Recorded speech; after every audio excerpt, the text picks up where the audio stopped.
everyone! Welcome back again to my YouTube channel, Olivia Pateño. Ayan, so ngayong araw na to ay ipapakita ko sa inyo kung paano ko i-marinate yung aking chicken adobo, guys. So wala na akong sekreto ngayon kasi ipapakita ko sa inyo kung paano ko niluluto yung aking chicken adobo, kung ano yung mga nilalagay ko. Kasi meron pong nagtanong sa akin at nag-request na gumawa ng video kung paano ko minamarinate yung aking yung chicken adobo na pasasarapin natin. So ayan guys, so ito nandito lahat sa harap ko yung aking mga ginagamit sa pag-marinate ng aking chicken.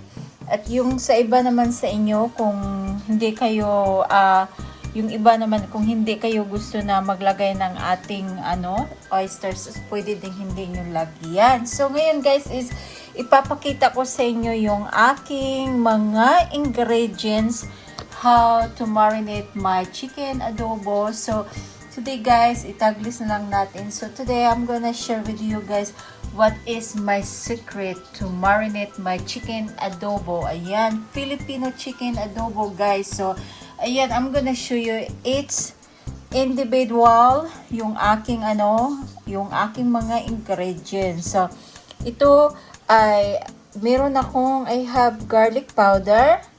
Isa yan sa aking ingredients. Ayan, so you're gonna need black pepper.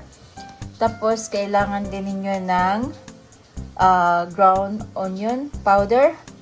Tapos, kailangan nyo ng dark soy sauce. If you have any kind of dark soy sauce, you can use that one. But, this one is from the Asian store ko. Gusto ko to siya kasi medyo maalat-alat. I like this because it's already salted on it. So, hindi mo na kailangang maglagay ng asin kung halimbawa na magluluto ka ng chicken adobo. If you wanna cook something and you don't wanna put any salt, this is what you're gonna use, the dark silvers one, both this one at Asian store. So of course you're gonna need oil.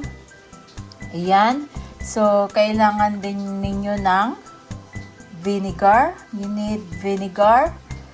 And also I have my oyster sauce, and other people, they don't like to put oyster sauce.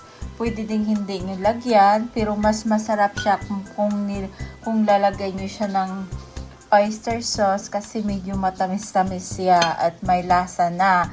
Tapos, kailangan, kung wala kayo nito, pwede din na hindi nyo lagyan. Yung hoisin sauce is good for marinating. Tama ba to? It's good for marinades. Po, yan guys. So, tapos, I have here my red wine vinegar. So, ayan. Ginagamitan ko ng red wine vinegar. And then, if you don't have this, that's fine. You didn't need to put this one. If you don't have any available to you, you can still not to use it, this one. Tama ba yun? Patay na naman tayo sa English nito. Tapos, if kung wala kayong lemongrass, fresh lemongrass, you can get this one at Asian store or any Walmart store. Pwede kayong bumili nito guys. Nandoon ito, marami doon sa Walmart, lemongrass paste. So nandoon siya. Kung wala naman, pwede namang hindi lagyan. So kaya mas gusto ko kasi nilalagyan ng lemongrass para mawala yung ating lansa ng ating chicken. It's also lemongrass. It's lots of good benefits for your body. So now also I have my ginger paste. Now if you cannot find this at the store, you can use the fresh one, the other one kind of ginger. So at kailangan din natin yung ating Nor seasoning. Nilalagyan ko ng konti para naman lalong sumarap yung ating chicken adobo. So those are my secret ingredients how I cook my chicken adobo. So this is it. So of course I have my chicken right here. I have plenty of chicken on my container. So as you can see that there's a cutting on my chicken. See, like this, I cut like this. If you get a big chicken thigh, drumstick pala, pag malalaki yung drumstick nyo, kailangan yung hiwain. If you have fat drumstick, you need to cut like this. That way, kung magmamarinate kayo, magsusok yung mga ingredients nyo doon sa chicken talaga. So ngayon is, now if you have a big drumstick like this, you need to cut right here, both side. That way when you're soaking or you marinate your meat, it's really soaking deeply on the meat. So ayan guys, so ayan, at kailangan din natin siyang i-spread yung ating chicken. Make sure that your chicken, when you're gonna marinate, make sure it will not top one another. Kailangan din natin siyang ganito. You must to display like this, not top one another. So ayan guys, so umpisahan na natin lagyan sa ating mga sa ating mga ingredients yung ating chicken. Ayan guys, as you can see, I got lots of measuring dito sa kamay ko kasi is ini-estimate ko na lang kung magkano yung ilalagay ko ng mga seasoning. Sometimes I'm not using the measuring because I just only estimated how much I'm gonna put, but this time, this much of chickens guys, how many we have? 2, 4, 6, 8, 10, 12. So we have 13 pieces of chicken drumsticks. So ayan. So ngayon guys, is ang una natin gagawin is lagyan natin siya ng gamitin ko yung lagyan ko siya ng 1 tablespoon of garlic powder. You're gonna add garlic powder, 1 tablespoon garlic powder. Kailangan nyo siyang i-spread talaga sa chicken nyo. Kailangan when you putting your garlic, you have to spread all over the meat. Yan. So remember, I got 13 pieces of drumstick, fat drumstick. So add 1 tablespoon of garlic powder. So ito po ay isa pong request ng aking kaibigan. Subukan nyo magluto dito. Just try to cook by yourself at home if you like it. So I don't know if you like it or not, but this is the way I cook my chicken adobo guys. So ngayon is I'm going to add but I'm just gonna add 1 teaspoon of ground black pepper. Yan, nilagyan ko siya ng ground black pepper, 1 teaspoon. Yan, so we're going to add 1 teaspoon of ground black pepper to the chicken. And again, you have to spread the ground black pepper to the meat. Para naman mamaya it's easy for you guys to mix your ingredients to the meat. So now, yung onions ko is maglalagay ako ng onion powder. I'm gonna add onion powder, another 1 tablespoon of onion powder. Tumigas yung aking onion powder. Kailangan kong guys. Tumigas yung aking onion powder. Yan. It's better kung mas masarap yung lulutuin natin kung marami tayong nilalagay na ingredients. So ngayon, I'm adding onion powder, 1 tablespoon of onion powder.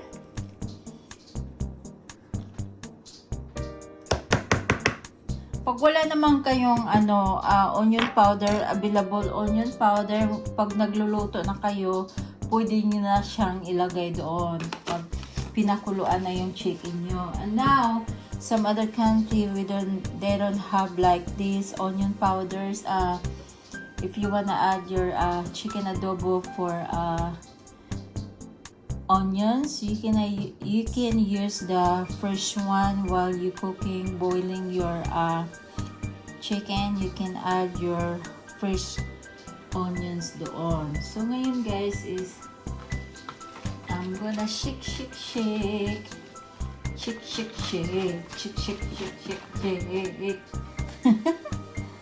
So I'm gonna add 1/4 cup of dark soy sauce my chicken kasi matataba siya. Kung halimbawa na hindi malalaki at hindi matataba yung yung chicken nyo, pwede din yun siyang i-adjust yung inyong dark soy sauce. If in case if you have small pieces of chicken, you can still adjust your dark soy sauce. It's really how the way you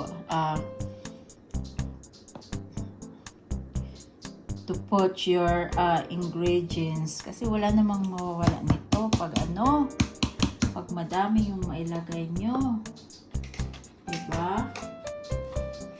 Yan. So after nating lagyan ng ating is lagyan ko na naman siya ng ating vinegar. If you can use any kind of vinegar, apple cider vinegar. If you like to add apple cider vinegar, pwede din siyang lagyan. So ngayon, lagyan ko siya ng 2 tablespoons of vinegar, white vinegar. Yan. Or gawin na lang nating 4 tablespoons na lang. So another, parang konti lang kasi.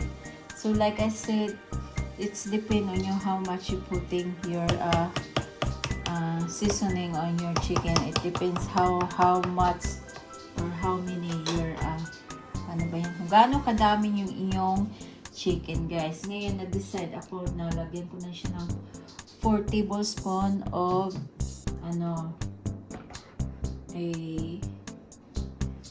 vinegar. Nawala yung ko. Pagkatapos guys, ito kung meron kayong oyster sauce, pwede nyong lagyan is lagyan ko siya ng mga 1 tablespoon. Again, spread nyo siya doon sa karne. Yan, 1 tablespoon siya guys. I'm adding 1 tablespoon or you can add 1 teaspoon. It depends on you how much you wanna put your So ngayon is lagyan natin siyang oyster, hoisin. Hoisin pala to. Teka lang ha, kasi binuksan pa. Bago kasi itong bili kasi naubos yung isa ko. Teka lang guys.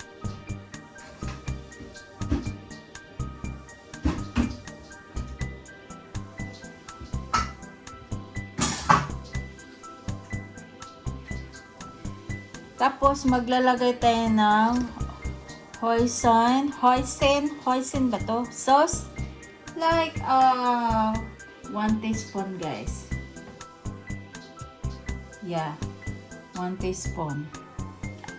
And then, lagyan natin siya ng red wine vinegar. So, buhusan ko siya ng mga, 2 tablespoon. 2 tablespoons of red wine vinegar. Ayan. Pagkatapos is lagyan natin siya ng lagyan natin siya ng ginger paste. Yan. Mga siya, mga 1 teaspoon guys. Ayan. Lagyan ko siya ng 1 teaspoon. Tapos lagyan din siya natin ng mga 1 teaspoon of lemongrass. Kung wala kayo nito, that's fine. Kung meron kayong fresh na lemongrass, pwede nyo siyang pag nagluto na kayo, tsaka ninyo na ilalagay yung lemongrass para talaga yung ng lemongrass, yung tawag yung juice from lemongrass. If you don't have, you cannot find this and you find a fresh lemongrass, you can add that one while you're cooking your chicken adobo. So now, malapit na tayong matapos. So ngayon is lagyan ko siya ng 1/4 cup of So lagyan ko siya ng 1/4 cup of oil, vegetable oil. So you can add this oil to your chicken. Ayan. Ang ingay, no? Ang ingay ni Inday. So meron kasing request sa akin na pwede ba akong gumawa ng video sa aking seasoning, kung paano ko minamarinate yung aking chicken adobo. So ngayon guys is I'm gonna add seasoning, nor seasoning. Kung wala kayo nito, pwede nyong gamitin yung magic sarap or ginisa, yung sa atin sa Pinas. Kung anong meron kayong mga seasoning na alam nyo na masarap, lagyan nyo siya. Ayan, sa akin lagyan ko siya ng 1 tablespoon. I'm gonna add 1 tablespoon of seasoning kasi mataba yung aking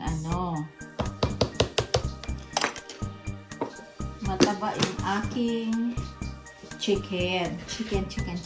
So yes, nalagay ko na lahat yung aking lahat ng mga ingredients sa aking chicken. So I have already put all my spicy on the chicken. So I'll show you closely.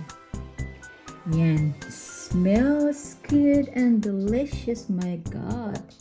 Yummy. Yan. I can smell it now. So good. So now what I'm gonna do is make sure your hands is clean. My hands is clean. So I'm going to use my hands to rub the seasoning to the chicken. Just like this. Make sure na mahalo nyo yung chicken nyo. Ganito ay patay. Nadumihan na naman yung ating ano ka ba, Olivia? Tanga-tanga. Narinig niyo ba yun? Sabi ko sa sarili ko. Ayan, so ganito lang tayo. Ang ating ganito lang tayo. Kailangan natin siya na make sure na nahalo yung ating chicken sa lahat ng mga nilalagay natin. So, yan. So,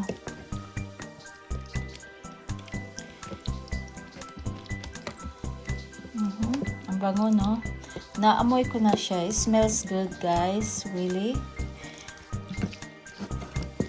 I can smell na I'm hungry. So, ngayon, guys, is tatakpan ko siya. I'm gonna put a cover on my chicken, and you have to marinate in the refrigerator. So ayan, ito lang yung mga ginagamit ko na ingredients kung paano nyo i-marinate yung inyong chicken adobo. So this is it. This is the way if you wanna try, if you are love chicken adobo from Filipinos, Asian, you can, this is the way I marinate my chicken adobo. So those are the ingredients that I showed you earlier that I'm putting on my chicken adobo. If you want to try, just follow this. And yeah, and then after you mix all the ingredients to your chicken, you have to put a cover and put to the refrigerator, and later on you will cook it. That's it. So ayan guys, ito lang, hanggang dito lang tayo mga kaibigan. Gusto ko lang ipakita sa inyo kung paano natin minamarinate yung aking chicken adobo. So to those who love my cooking way, the way sa mga nagustuhan kung paano, sa nagkagusto man sa akin kung paano yung niluluto, kasi every Asian, we have different way how to cook our chicken adobo. So this is the way I cook my chicken adobo. So thank you for watching this video. I hope you enjoy and like this video. And if you are new to my YouTube channel, Olivia Patino, don't forget to subscribe my channel. And thank you very much for watching this video, and especially to those that are new subscriber, and to those watching my videos, thank you very much. I really do appreciate, and God bless you guys. Bye.